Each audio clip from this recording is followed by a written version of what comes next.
பஞ்சாமணி kitchen. இன்னைக்கு நம்ம சேனல்ல மஷ்ரூம் ஆம்லெட் செய்ய போறேன்.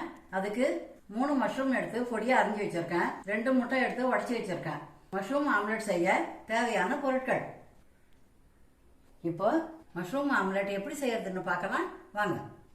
மஷ்ரூம் ஆம்லெட் செய்ய முதல்ல ஸ்டவ் ஏற்றிட்டேன். பான் காயுது. 1 ஸ்பூன் எண்ணெய் போட்டுக்கணும். எண்ணெய் போட்டுட்டு 3 காளான் பொடியா நறுக்கி வச்சிருக்கேன். அதை வானல்ல போட்டு வதக்கி எடுத்துக்கணும்.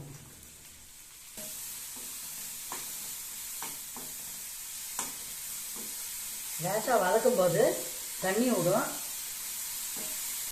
தண்ணி இழுக்கிற வரைக்கும் வதக்கணும். சிம்மிலே வச்சு வதக்கணும். இதில் உப்பு போடக்கூடாது.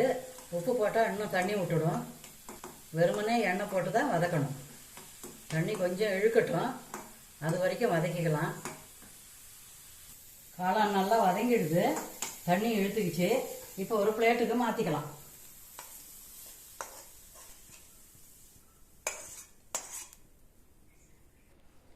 இப்போ முதல்ல முட்டையை நல்லா அடிச்சுக்கணும்.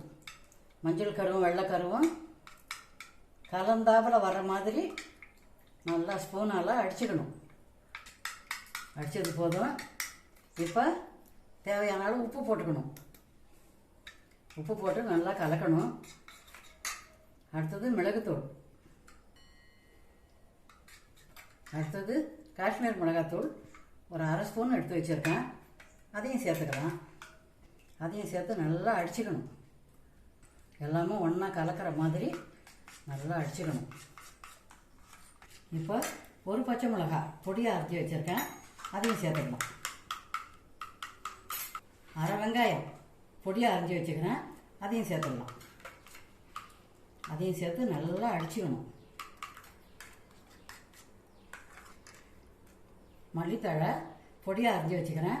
அதையும் சேர்த்துக்கலாம்.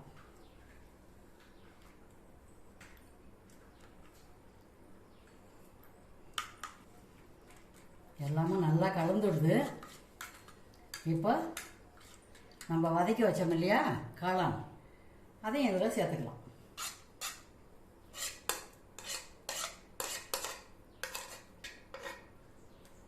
சேர்த்து நல்லா கலந்துக்கணும். எல்லாமே நல்லா மிக்ஸ் பண்ணியாச்சு. இப்போ ஆம்லெட் ஊற்றிக்கலாம். ஸ்டவ் ஏற்றிருக்கேன். பான் காயுது. 1 ஸ்பூன் எண்ணெய் போட்டுக்கலாம். 1 ஸ்பூன் எண்ணெய் போட்டுட்டேன். ப்ரஷ்ஷால் 4 பக்கமும் படுற மாதிரி நல்லா தடவிட்டேன். இப்போ நம்ம கலக்கி வச்ச மஷ்ரூம் முட்டை கலவையை இதில் ஊற்றிக்கலாம்.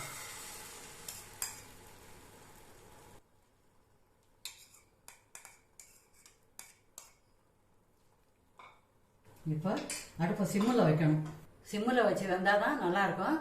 தீ அதிகமாக வச்சோம்னா அடியில் தீஞ்சிடும், வேகாமல் போயிடும். அதனால் சிம்மில் வச்சுருக்கேன். ஒரு 10 நிமிஷம் வெயிட் பண்ணுவோம். 10 நிமிஷம் ஆயிடுது.